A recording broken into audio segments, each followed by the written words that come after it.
அடம் ஆண்மை இல்லை என்றால் ஆஸ்பத்திரிக்கு போங்கடா. நான் பொதுமக்கள் முகம் சுளிக்கிற வார்த்தையை நான் யூஸ் பண்ணுறது இல்லை. நான் எந்த ஏரியாவுக்கு போகிறேன், அந்த ஏரியாவில் யார் வசிக்கிறா, அவங்களுக்கு எந்த மாதிரி சொன்னால் புரியும், படிப்பறிவு இல்லாத பாமர மக்களுக்கு என்னோடய பேச்சு போய் சேரணும். அதனால் அவங்கள நான் கொஞ்சம் தெளிவுபடுத்தணும்.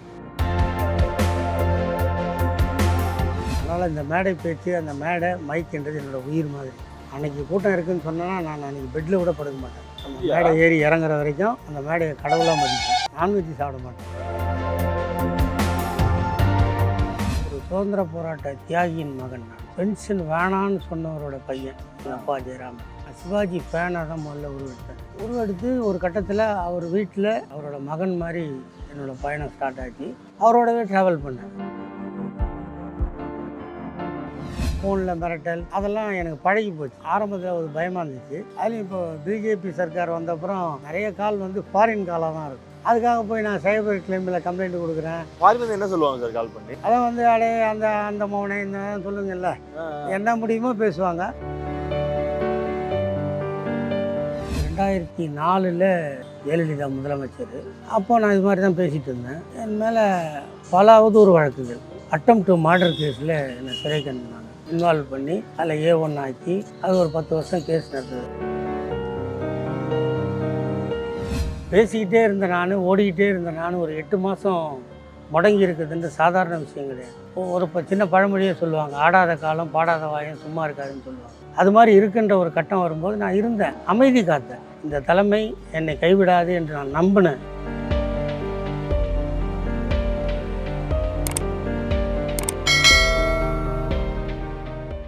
மெட்ரோ மெயில் நேயர்களுக்கு வணக்கம். நான் உங்கள் அஜித். இன்னைக்கு நம்மளோட நேர்காணலில் யாரை பார்க்க போகிறோம்னு பார்த்தீங்கன்னா, ஒரு சினிமா நடிகர்களுக்கு ஒரு ஃபேன் பேஸ் பார்த்துருப்போம். ஒரு காமெடி நடிகர்களுக்கு ஒரு ஃபேன் பேஸ் பார்த்துருப்போம். அரசியல் தலைவர்களுக்கு ஒரு ரசிகர் கூட்டம் இருந்து நம்ம பார்த்துருப்போம். ஆனால் ஒரு அரசியலில் இருக்க மேடை பேச்சாளருக்கு இப்போ சமீப காலமாக ஒரு ரசிகர் பட்டாளமே இருக்குது. எல்லா இடத்துலையுமே மீம் பேஜஸ்லேருந்து எல்லாத்துலேயுமே இவரோட டெம்ப்ளேட் இல்லாமல் நம்ம பார்க்கவே முடியறதில்ல. நம்ம வடிவேலு சாருக்கு அப்புறம் நிறைய டெம்ப்ளேட் மீம்ஸ் இவர் பார்த்துட்டு இருக்கோம். ஸோ அப்படிப்பட்ட ஒரு நபரை தான் இன்றைக்கி நம்ம தேடி பார்க்க போகிறோம். மேடை பேச்சாளர் சிவாஜி கிருஷ்ணமூர்த்தி அவர்களை தான் நம்ம இன்றைக்கி இன்டர்வியூ எடுக்க போகிறோம். ஸோ அவரோட வீடு இங்கே தான் இருக்குதுன்னு சொன்னாங்க. அவரை தான் தேடிட்டு இருக்கேன். அவளை காணா. வாங்க வாங்க அதோ வாங்கப்பா வாங்க தம்பி. சார் எப்படி இருக்கீங்க? நல்லா இருக்கேன் சார். Super sir. ஸோ நம்ம வீட்டில் வேணாம், பார்க்கில் வச்சு நம்ம பேச ஆரம்பிச்சோம் சார். உங்களை பற்றி எல்லாத்தையும் நம்ம பார்க்கில் பேசலாம் சார். வாங்க போகலாம். எப்படி இருக்கீங்க? நல்லா இருக்கேன். ரொம்ப நாள், அதாவது ஒரு சோஷியல் மீடியாலேயே உங்களை பார்த்துட்டு இப்போ நேரில் பார்க்குறது எனக்கு ரொம்பவே சந்தோஷமாக இருக்குது. நன்றி நன்றி. ஸோ இந்த ஜேர்னி எப்படி சார் ஆரம்பிச்சு எனக்கு அதை பற்றி சொல்லுங்கள் சார். உங்களோட இந்த அரசியல் வாழ்க்கைன்றது ஆக்சுவலாக ஒரு சுதந்திர போராட்ட தியாகியின் மகன் நான். அதில் பென்ஷன் வேணான்னு சொன்னவரோட பையன் எங்கள் அப்பா ஜெயராமன். அப்படி தான் என்னோடய வாழ்க்கை ஆரம்பம். அதனால் அந்த சுதந்திர போராட்டம் அந்த இதில் ஈடுபாடு இருந்ததுனால நான் சிவாஜி ஃபேனாக தான் முதல்ல உருவெடுத்து ஒரு கட்டத்தில் அவர் வீட்டில் நான் அவரோட மகன் மாதிரி என்னோடய பயணம் ஸ்டார்ட் ஆச்சு. அவரோடவே ட்ராவல் பண்ணேன். அவரோட ட்ராவல் பண்ணி அவர் அரசியல் வாழ்க்கையிலேருந்து ஒதுங்கி வீட்டில் இருந்தப்புறம் திருவொற்றியூர் அமைச்சராக இருந்தார்ல KPP சாமி, அவர் தான் என்னை திராவிட முன்னேற்ற கழகத்துக்கு கொண்டு வந்தார். அவருக்கு இந்த நேரத்தில் ரொம்ப நன்றியை சொல்லிக்கிறேன். இதுதான் என்னோடய அரசியல் வாழ்வு. சார், அந்த ஜேர்னியில் நீங்கள் நிறைய ப்ராப்ளம்ஸ்லாம் ஃபேஸ் பண்ணியிருப்பீங்க உள்ளே வந்த இடத்துல. ஸோ அதில் உங்களுக்கு மறக்க முடியாத ஒரு ப்ராப்ளம் இல்லை மறக்க முடியாத ஒரு சூழ்நிலைலாம் என்ன சொல்லுவீங்க? மறக்க முடியாத சூழ்நிலைன்னு சொன்னால் உங்களுக்கு இது 2004 ஜெயலலிதா முதலமைச்சர். அப்போ நான் இது மாதிரி தான் பேசிகிட்டு இருந்தேன். என் மேலே பல அவதூறு வழக்குகள், அதெல்லாம் தாக்கு பிடிக்க முடியாமல் அப்போ ஒரு அட்டம் டு மர்டர் கேஸில் என்னை சிறை கண்டினாங்க. அட்டம் டு மர்டர் நீங்கள் மர்டர் பண்ணி வந்துட்டீங்கன்னு சொல்லிட்டு பண்ண மாதிரி எங்கேயோ நடந்த ஒரு சம்பவத்துக்கு என்னை இன்வால்வ் பண்ணி அதில் A1 ஆக்கி அது ஒரு 10 வருஷம் கேஸ் நடந்தது. அதான் எனக்கு ஜெயில் வாழ்க்கை அரசியலில் நான் பெற்ற பரிசுன்னு நினைக்கிறாங்க. சார், இந்த மேடை பேச்சுன்றது எப்போ ஆரம்பிச்சிங்க?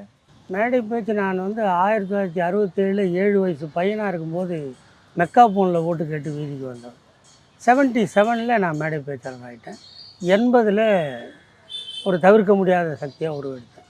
ஏன்னா இப்போ சமீப காலமாக ஒரு சினிமா நடிகருக்கு ஃபேன்ஸ் இருக்கலாம், இல்லைன்னா வந்து ஒரு அரசியல்வாதிகளில் பெரிய பெரிய தலைவர்களுக்கு ஃபேன்ஸ் இருக்கலாம். ஒரு மேடை பேச்சாளருக்கு வந்து இவ்வளோ ஃபேன்ஸு, இவ்வளோ மீம்ஸ்லாம் வந்து அவரை வச்சு கிரியேட் பண்ணுறாங்கன்னா அது வந்து நீங்கள் தான். ஸோ அதை நீங்கள் எந்த அளவுக்கு பார்த்துருப்பீங்கன்னு கூட தெரியல. இல்லை, பொதுவாக நான் சொல்லணும்னா வாழ்க்கையில் நான் ஓடிக்கிட்டே இருக்கிறவன், எனக்கு நேரமே இருக்கிறது இல்லை. அரசியல்வாதினா நான் அரசியல்வாதி மேடை பேச்சோடு இருக்கிறது இல்லை. எனக்கு குடும்பம், 2 பொட்டை பொண்ணு. அரசியல்வாதின்னா குடும்பத்தை பார்க்காம விட்டுருவான்றது ஒரு பேச்சு. ஆனால் அதில் நான் குடும்பம் தான் ஃபஸ்ட்டு, அப்புறம் தான் எல்லாம்னு சொன்னேன். 2 குழந்தைய கட்டி கொடுத்துருக்கேன், பேரம் பேத்தி இருக்காங்க. அதனால் நான் வேலை பார்த்தேன். 1980 ஜார்டன் அண்டர்சன் லிமிடெட்ன்ற கம்பெனியில் ஒரு டீ பாயாக வேலைக்கு சேர்ந்து அதுலேயே அசிஸ்டன்ட் மேனேஜர் வரைக்கும் உயர்ந்தேன். அந்த ஒரே துறையிலே தொடர்ந்து இருந்தேன். அதனால் இதெல்லாம் பார்க்குறதுக்கோ அதுக்கோ எனக்கு நேரமும் இல்லை. அதுக்கு உண்டான பொருளாதார சூழ்நிலையும் எங்கள் அப்பாவும் எனக்கு வச்சுட்டு போகல. நானே உழைச்சி, நானே முன்னேறி, நானே வந்தேன். சார் இப்போ யாராவது ரெகக்னைஸ் பண்ணுறாங்களா சார் வெளியே போகும்போது, இவர் தாண்டா அப்படின்னு சொல்லிட்டு, ஏதாவது சின்ன பசங்களாக இருக்கட்டும், இல்லை நிறைய பெரிய பெரிய ஆட்களுக்கு உங்களுக்கு தெரியும் சார்? ஆமாம் ஆமாம். ஸோ எங்களை மாதிரியான பசங்களுக்கு வந்து இப்போ நீங்கள் இந்த வீடியோக்கெல்லாம் பார்த்ததுக்கு அப்புறம் தான் இப்படி ஒரு ஆள் இருக்காரு, இப்படிலாம் பேசுவார்ன்றது. ஆமாம் ஆமாம். ஸோ அப்படி யாராவது ரெகக்னைஸ் பண்ணி உங்கள்கிட்ட பேசி? ஆமாம், எங்கேயாவது வெளியே போயிட்டு நான் யாருக்காவது வெயிட் பண்ணிட்டு இருந்தேன்னா அங்கே வந்து செல்ஃபி எடுக்கிறது, வாழ்த்துக்கள் சொல்கிறது, இது மாதிரி இளைஞர்கள் சொல்லும்போது எனக்கு இன்னும் புத்துணர்ச்சி ஆகுது. இப்போ எனக்கு 64 வயசானதுனால இந்த மாதிரி ஆட்கள்லாம் பார்க்கும்போது நான் சிறைக்கு போனதையோ 64 நாள் ஜெயிலில் இருந்ததையோ ஒரு மறக்கின்ற மருந்தாக அந்த இளைய சமுதாயம் என்னை வந்து முக்கியும்போது எனக்கு ரொம்ப சந்தோஷமாக இருக்குது. சார் அதே மாதிரி ஒரு பக்கம் வந்து ஃபேன்ஸ்லாம் வந்து உங்களுக்கு சப்போர்ட் பண்ணாலும் இன்னொரு பக்கம் ஒரு ஆதங்கம் என்னென்னா, ஆரம்பத்துலேருந்தே திமுக கட்சியில் வந்து இணைஞ்சிருக்கீங்க, எதனால டக்குன்னு உங்களை வந்து வெளியேற்றினாங்க அப்படின்ற ஒரு கேள்வி வருது சார் நேரத்தில். ஆமாம், அதாவது குற்றச்சாட்டு சொல்கிறாங்க. இன்றைக்கி திமுக வந்து எதிர்கட்சியாக இருந்துச்சுன்னா அந்த சூழ்நிலை வராது. ஆளுங்கட்சியாக இருக்கிறதுனால ஒரு சின்ன சின்ன விஷயத்தெல்லாம் கூட, இப்போ பாருங்க, உதாரணத்துக்கு அண்ணன் பொன்முடி எடுத்துக்கிட்டிங்கன்னா அவரோட கேஸு முடிச்சு வைக்கப்பட்ட கேஸு, எத்தனையோ கேஸு விசாரிக்கப்படாமல் பெண்டிங்கில் கிடக்கு. ஆனால் ஒரு கேஸ் எடுத்து அனுப்புகிறாங்கன்னா திமுக மேலேயும், திமுக தொண்டர்கள் மேலேயும், பேச்சாளர்கள் மேலேயும் இந்த உலகம் கவனம் செலுத்து. குறிப்பாக எதிர்கட்சியில் இருக்கிறவங்க அதை ஒரு கருவியாக பயன்படுத்துகிறாங்க. அந்த கருவிக்கு நான் இரையாகிடக்கூடாதுன்னு தான் தலைவர் தளபதி அவர்கள் இந்த நடவடிக்கை எடுத்தார், நான் நம்புகிறேன். ஸோ திருப்பி உங்களுக்கு எப்போ அந்த ஒரு ஃபோன் கால் வந்துச்சு சார் ஜாயின் பண்ண சொல்லி, நீங்கள் திருப்பி கட்சியில் இணைஞ்சிருக்கீங்க அப்படின்னு சொல்லிட்டு? சனிக்கிழமை மாலை 7 மணிக்கு அறிவாலயத்திலேருந்து துணை அமைப்பு செயலாளர் அண்ணன் அன்பகம் கலை அவர்கள் அழைத்து, இதுபோல் நாளை காலை உனக்கு செய்தி வரும் என்று சொன்னார்கள். அதுதான் கேட்ட முதல் செய்தி. ஸோ எவ்வளோ ஹாப்பியாக இருந்துச்சு சார், நம்ம வெளியே போக சொல்லிட்டாங்க. ஏன்னா அந்த டைமை நீங்கள் எப்படி ஃபேஸ் பண்ணியிருப்பீங்க, நிறையா இது மாதிரி ஃபேஸ் பண்ணியிருப்பீங்க. இப்போ திடீர்னு உள்ளே கூப்பிட சொன்னதுக்கப்புறம் ஒரு ஒரு ஒரு புதுசாக பிறந்த மாதிரி ஃபீல் பண்ணேன். பேசிக்கிட்டே இருந்த நான், ஓடிக்கிட்டே இருந்த நான் ஒரு 8 மாதம் முடங்கி இருக்குதுன்ற சாதாரண விஷயம் கிடையாது. ஒரு சின்ன பழமொழியே சொல்லுவாங்க, ஆடாத காலம் பாடாத வாயம் சும்மா இருக்காதுன்னு சொல்லுவாங்க. அது மாதிரி இருக்குன்ற ஒரு கட்டம் வரும்போது நான் இருந்தேன், அமைதி காத்தேன். இந்த தலைமை என்னை கைவிடாது என்று நான் நம்பினேன். அந்த நம்பிக்கை வீண் போகலை. ஏன்னா நீங்கள் வந்து நீங்கள் சொல்கிறத பார்த்தீங்கன்னா குறைஞ்ச ஒரு 30-40 வருஷம் வந்து திமுக கட்சியில் வந்து இருந்திருப்பீங்க. ஆரம்பத்துலேருந்து அடிப்படை தொண்டனா இருந்து இவ்வளோ பெரிய இடத்துக்கு வந்திருப்பீங்க. ஸோ நீங்கள் இவ்வளோ பண்ணும்போது டக்குன்னு நம்மளை கட்சியை விட்டு வெளியேற்றிட்டாங்களே அப்படின்ற ஏதாவது ஒரு வேதனையோ அந்த மாதிரி இருந்துச்சு அந்த இடத்துல? எனக்கு மட்டும் இல்லை, இது நீ திமுகவில் இருக்கிற எல்லாருக்குமே அப்படி தான். அவர்கள் ஒன்று பேசுனா அதை இட்டு கட்டி ஜோடித்து அதை பெருசாக பூதகரமாக ஆக்கிறதுக்கு முற்படும் போது அதுலேருந்து ஒரு தொண்டனை காப்பாற்றுறது தலைமையோட கடமை இல்லையா? அந்த வேலையை தான் தலைவர் செய்தார் நினைக்கிறேன் தவிர, மற்றபடி நான் எனக்கும் இந்த கட்சியை வந்து என்னோடய உயிரை விட மேலே நான் நேசிக்கிறேன். ஏன்னா என்ன மாதிரி உங்களை மாதிரி ஆள்லாம் இன்றைக்கி வந்து முன்னாடி இது நீங்கள் கால் மேலே கால் போட்டு என்கிட்ட பேட்டி கேட்குற நிலைமையை உருவாக்குனது திராவிட இயக்கம். அந்த இயக்கம் இல்லைன்னா நம்மலாம் கை கட்டி தான் நிற்கணும், தோளில் துண்டு போட முடியாது, இடுப்பில் தான் துண்டு கட்டணும். அந்த நிலைமையை உருவாக்கின கட்சி இல்லை. அதனால் அது வந்து எனக்கு இது பெருசாக தெரியல, இந்த இயக்கம் பெருசாக தெரிஞ்சுது, இந்த தலைமை எனக்கு பெருசாக தெரிஞ்சுது. அதனால் அதெல்லாம் நான் தாங்கிட்டு அமைதியாக இருந்தேன். அந்த அமைதிக்கு கிடைத்த பரிசு மீண்டும் திமுகவில் இணைந்தது. சார் அதே மாதிரி இப்போது நீங்கள் திமுக கட்சியில் இருக்கீங்க, கட்சிக்கு பிரச்சாரம் பண்ணுறீங்க, ஆனால் மற்ற கட்சி தலைவர்களை பற்றி ஏதாவது பேசுகிறீங்களா சார்? அதுக்கான ஏதாவது பின் விளைவுகள் வந்து சந்திச்சிருக்கீங்களா நீங்கள்? சந்திக்கிறதுன்னு இல்லை, நாங்கள் சின்ன வயசுலேருந்தே அங்கே வந்து தைரியம், தன்னம்பிக்கை, எந்த துறையில் நம்ம ஈடுபடுறோமோ அதில் முழுமையாக இருக்கணுன்ற நம்பிக்கை. அதுக்கெல்லாம் காரணம் நடிகர் திலகம் சிவாஜி கணேசன். இந்த சின்ன வயசில் என்னோடய மேடை பேச்செல்லாம் பக்கத்தில் இருந்து பார்த்து திருத்தங்கள், ஏற்ற இறக்கங்கள் இதையெல்லாம் கற்றுக் கொடுத்தது அவர் தான். அவரே பார்த்தீங்கன்னா ஷூட்டிங் போகும்போது எல்லோரும் சொல்லுவாங்க, இப்போ லேட்டஸ்ட்டாக வந்தவங்களாம் கூட ஷூட்டிங் போகிறேன், அங்கே போகிறேன், அவுட்டோர் போகிறேன். அவர் வாழ்நாள் முழுக்க சாகிற வரைக்கும் அதை வேலைக்கு போகிறேன்னு சொல்கிறவர். அதனால் இந்த மேடை பேச்சு, அந்த மேடை மைக்குன்றது என்னோடய உயிர் மாதிரி. அன்றைக்கி கூட்டம் இருக்குதுன்னு சொன்னேன்னா நான் அன்றைக்கி பெட்டில் கூட படுக்க மாட்டேன். அந்த மேடை ஏறி இறங்குற வரைக்கும் அந்த மேடையை கடவுளாக மதிப்பேன். நான்வெஜ் சாப்பிட மாட்டேன். அன்றைக்கி கூட்டத்துக்கு போகிறேன்னா அவ்வளோ அதை வந்து. அப்போனா ஒரு கோயிலுக்கு வந்து நம்ம போகிறதுக்கு என்ன மாதிரியான வழிபாடுகள் செய்வோமோ அதே இதுதான் இப்போ நீங்கள் வந்து பிரச்சாரத்துக்கு போகும்போது செஞ்சுட்டு வரீங்களா சார்? அதான் அதை வந்து ஒரு தெய்வமாக எனக்கு ஒரு மனசுக்கு பிடித்த ஒரு கருவியாக. இப்போது அது இன்னும் வெளிப்படையாக சொல்லணும்னு சொன்னால், இப்போ நீங்கள் என்னை பார்க்குறீங்க, நான் அப்படி பார்க்குற அளவுக்கு என்ன தெரிகிற அளவுக்கு நான் ஃபெமிலியராக இருக்கேன்னா இல்லை. இந்த நாக்கில் சில பேர் சரஸ்வதின்னு சொல்லுவாங்க, கடவுள்னு சொல்லுவாங்க. ஏதோ ஒரு சக்தி என்னை இயக்குது. அந்த சக்திக்கு மரியாதை கொடுக்கணும்ல, அதுக்காக தான், வேறு ஒன்றும். சார் சிவாஜி சார் கூட நீங்கள் எவ்வளோ வருஷம் ட்ராவல் பண்ணியிருக்கீங்க சார்? ஒரு 20 வருஷம் இருந்திருக்கு. அவர் கூட 20 வருஷம் 20 வருஷம். அவர் கூட உங்களுக்கு ஒரு மறக்க முடியாத ஒரு அனுபவம்னா என்ன சொல்லுவீங்க? மறக்க முடியாத அனுபவம்னா, எதையும் எந்த விளைவையும் எதிர்பார்க்காம அவர் என்ன நினைக்கிறாரோ அதை வெளிப்படையாக சொல்லிவிடுவார். எதையும் ஒளிவு மறைவு இது இப்படி வருமா அப்படி போகுமா இல்லை, என்ன நினைக்கிறாரோ அதை சொல்கிறார். அதை தான் நானும் ஃபாலோ பண்ணிட்டு இருக்கிறேன். நீங்கள் மற்ற கட்சித் தலைவர்களை பற்றி பேசுகிறனால அவங்க சைட்லேருந்து உங்களுக்கு ஏதாவது ஃபோன் பண்ணி பேசுகிறதோ இல்லை நீங்கள் வெளியே போகும்போது எல்லாரையும் நீங்கள் மீட் பண்ணுற மாதிரி இருக்கும். ஒரு இடத்துக்கு போகிறீங்க அப்படின்னா அங்கே மற்ற கட்சி சேர்ந்த ஆட்களும் இருப்பாங்க. ஸோ அவங்க சைட்லேருந்து உங்களுக்கு என்ன மாதிரியான இதெல்லாம் வரும்? நான் மேடையை தவிர எல்லாரோட அன்பாக தான் இருப்பேன். எல்லாரோட அன்பாக இருப்பேன். இப்போ நீங்கள் சொல்கிற அந்த ஃபோனில் மிரட்டல் அதெல்லாம் எனக்கு பழகி போச்சு. ஆரம்பத்தில் ஒரு பயமாக இருந்துச்சு, அது தொடர்ந்து பழகி போச்சு. அதுலேயும் இப்போ பிஜேபி சர்க்கார் வந்த அப்புறம் நிறைய கால் வந்து ஃபாரின் காலாக தான் இருக்கும். அப்படியா? ஆமாம். அதுக்காக போய் நான் சைபர் கிளைமில் கம்ப்ளைண்ட் கொடுக்குறேன், அதை பண்ணுறேன், இதை பண்ணுறேன். ஃபாரின்லேருந்து யார் கால்? ஃபாரின்லேருந்து என்ன சொல்லுவாங்க சார் கால் பண்ணி? அதை வந்து அடே அந்த அந்த மௌனை இந்த சொல்லுங்கல்ல, என்ன முடியுமோ பேசுவாங்க. நான் என்ன அதுக்காக யார் காலையும் எடுக்காமல் இருக்க மாட்டேன். நான் எல்லார் காலையும் எடுத்துருவேன், கண்டிப்பாக எடுப்பேன். அதில் பின்வாங்குற வேலையே இல்லை. நம்மளுக்கு இப்படி கால் வருது, இதை ஃபோனை சுவிட்ச் ஆஃப் பண்ணி வைப்போம், சைலண்ட்டில் போடுவோம், அந்த வேலைலாம் என்கிட்ட கிடையாது. அவங்க கேட்குறவங்களையும் கன்வின்ஸ் பண்ண பார்ப்பேன். கூடுமான வரைக்கும் என் பக்கம் அவங்கள ஈர்க்க பார்ப்பேன். அதுதான் எனக்கு இருக்கிற சிறப்பு. ஃபோன் பண்ணி உங்களையும் திட்டுவாங்களா அப்போது? ஆமாம் ஆமாம் ஆமாம் சார். அதே மாதிரி நீங்கள் மேடையில் வந்து இப்போது நீங்கள் யூஸ் பண்ணுற வார்த்தையினால் உங்களுக்கு ஏதாவது ப்ராப்ளம் கட்சியிலேருந்து சொல்லியிருக்காங்களா, ஏன் இந்த மாதிரி வார்த்தைகளை யூஸ் பண்ணிகிட்டு இருக்கு அப்படின்னு சொல்லிட்டு? சில நேரம் சொல்லுவாங்க. ஆனால் நான் வந்து அந்த ஏழை எளிய மக்களுக்கு புரியணும், படிப்பறிவு இல்லாத பாமர மக்களுக்கு என்னோடய பேச்சு போய் சேரணும். அதனால் அவங்கள நான் வந்து கொஞ்சம் தெளிவுபடுத்தணும். அதுக்கு யூஸ் பண்ணுற வார்த்தையை தானே தவிர வேணும்ன்ட்டு வார்த்தையை தேர்ந்தெடுத்து அதுக்காக பேசுகிறதெல்லாம் இல்லை.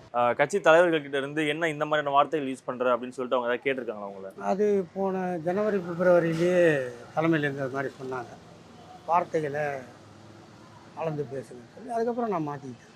அதுக்கு முன்னாடி சொன்னது இல்லையா சார் உங்ககிட்ட வந்துட்டு ஏன் இந்த மாதிரி வார்த்தைகளை யூஸ் பண்ணுற, பொதுமக்கள் எல்லாம் உட்காந்துருக்காங்க, ஸோ அவங்க முன்னாடி இந்த மாதிரி வார்த்தைகளை யூஸ் பண்ணலாமா அப்படின்னு சொல்லிட்டு? நான் பொதுமக்கள் முகம் சொல்லிக்கிற வார்த்தையை நான் யூஸ் பண்ணுறது இல்லை.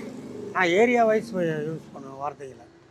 எந்த ஏரியா, சாதாரணமாக ஒருத்தன் டேட்டு கொடுத்தான் நம்ம போனோம் கூட்டம் பேசுகிறோம் அப்படி இல்லை. நான் எந்த ஏரியாவுக்கு போகிறேன், அந்த ஏரியாவில் யார் வசிக்கிறா, அவங்களுக்கு எந்த மாதிரி சொன்னால் புரியும், இதெல்லாம் செலக்ட் பண்ணுவேன். உட்காந்து ஒரு நாளும் பாடம் படிக்கிற மாதிரி படித்து தான் கூட்டத்துக்கு போனேன் தவிர ஏதோ பைய தூக்கிட்டு போனோம் வந்தோம் அப்படிலாம் கிடையாது. அந்த ஏரியாவே முழுமையாக படிப்பேன். கடந்த ஜனவரியில்னு நினைக்கிறேன், பாண்டிச்சேரியில் எனக்கு ஒரு கூட்டம். பாண்டிச்சேரிக்கு பக்கத்தில் இருக்கிறவங்களே பேச தெரியாத, அவங்க அறியாத அந்த விஷயத்தை நான் பேசும்போது அந்த மாநில அமைப்பாளர் சிவா, இப்போ எதிர்கட்சி தலைவராக இருக்கார், அப்படின்னு சொன்னார், நீங்கள் பாண்டிச்சேரியில் பிறந்தா மாதிரியே பேசுகிறீங்களே அப்படின்னு கேட்டார். அப்போ நான் சொன்னேன், ஒரு வாரம் ஹோம் ஒர்க் பண்ணியிருக்கேன், சும்மா வரல அப்படின்னு சொல்லி தான் பேசுகிறேன் சார். ஆனால் அப்படி இருக்கும்போது நீங்கள் பேசுகிற இடத்துல பெரிய பசங்களும் இருப்பாங்க, சின்ன பசங்களும் இருப்பாங்க, ஸ்கூல் காலேஜ் போகிற பசங்களும் நீங்கள் பேசுகிறத கேட்டுட்டு இருப்பாங்க. ஸோ அவங்க எல்லாருக்குமே நீங்கள் பேசுகிற வார்த்தைகள் வந்து அவங்க மனசுக்குள்ளேயும் போய் புகுந்துடாதா அப்படின்ற ஒரு எண்ணம் எனக்கே அவங்களுக்கு வந்துருக்காது ஒரு வேளை? இல்லை, தலைமை சொல்கிற வரைக்கும் அப்படி தோணலை எனக்கு.